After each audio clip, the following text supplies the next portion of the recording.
Le rodéo sur taureau est-il dangereux? Les meilleurs chiffres viennent d'un épidémiologiste du sport nommé Dale Butterwick.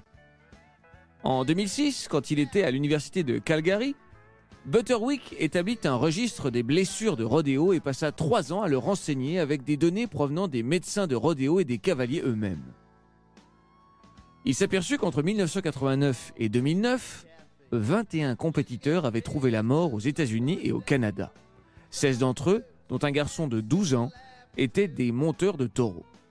28 autres avaient subi des blessures graves qui ont bouleversé leur vie. L'étude de Butterwick ne faisait pas état des accidents moins sérieux, les fractures, déchirures, entailles, dislocations, commotions cérébrales et autres contusions qui peuvent survenir pendant n'importe quelle monte. Mais d'après une étude qui se fonde sur les données de l'association des cow-boys de rodéo professionnels sur une période de 25 ans, les blessures ont tendance à se concentrer dans 4 zones. Le crâne et le visage, 16%, le cou et le dos, 15%, les genoux, 12%, et les épaules, 12% aussi. La question n'est pas de savoir si vous allez vous blesser, mais quand, reconnaissent certains parents du camp. D'autres minimisaient le risque, arguant qu'il était préférable de faire face à un taureau essayant de vous tuer plutôt qu'à 11 joueurs de football. Pourtant, les cavaliers de taureau ont 10 fois plus de chances que les footballeurs d'être gravement blessés. Leur discipline est le sport affilié à une fédération le plus dangereux au monde. Les données de Butterwick se concluaient sur un pic alarmant. Le taux de blessures invalidantes durant les 2 dernières années de l'étude était plus de 2 fois supérieur à la moyenne sur 25 ans. Cela ne surprit pas Cody Custer, un entraîneur expérimenté du camp. La qualité du bétail ne cesse d'augmenter, me dit-il. Quand on montait, on pouvait participer à 10 rodéos et peut-être tomber sur un seul taureau qui ruait vraiment fort. Maintenant, sur un troupeau de 30, 22 seront des pros de la ruade. C'est une véritable épidémie. Le fils de Custer, Brett, 16 ans, fut cavalier au camp. C'était un petit dur, d'après son père. Mais il suffit d'une fois pour casser un œuf, tuer un enfant ou le paralyser.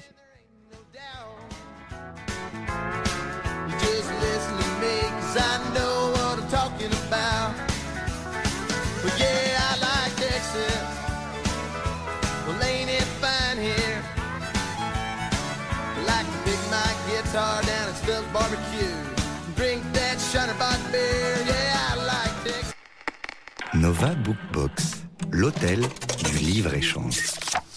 Un livre un peu édifiant. Je viens de vous lire un extrait de Adada, qui n'a aucun rapport avec le mouvement dadaïste. Non, c'est plus concret que ça, plus pragmatique. C'est un long reportage, enfin long, c'est un petit reportage, mais c'est un gros article sur le rodéo, signé d'un journaliste du New Yorker, Burkhard Bilger. L'ouvrage Adada vient de paraître aux éditions Alia, 64 pages. C'est sorti aux États-Unis en 2014.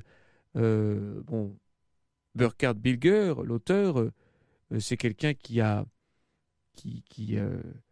écrit un article, il a fait un reportage que moi je veux faire depuis des années, c'est essayer de trouver qui est l'homme le plus fort du monde. Et là, vraisemblablement, il a écrit déjà sur Brian Shaw, qui a été capable de soulever 442 kilos et 500 grammes.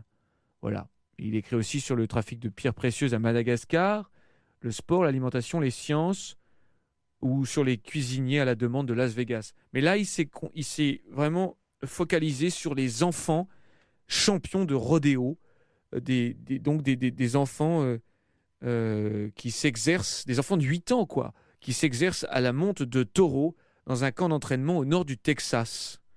Et le rêve de certains de ces mômes, c'est de monter sur Bodacius, qui est une sorte de taureau mythologique extrêmement difficile à dompter, qui a dévisagé le champion du monde de rodéo en 93. Voilà. Ne faites pas ça chez vous, c'est vraiment un sport hautement dangereux.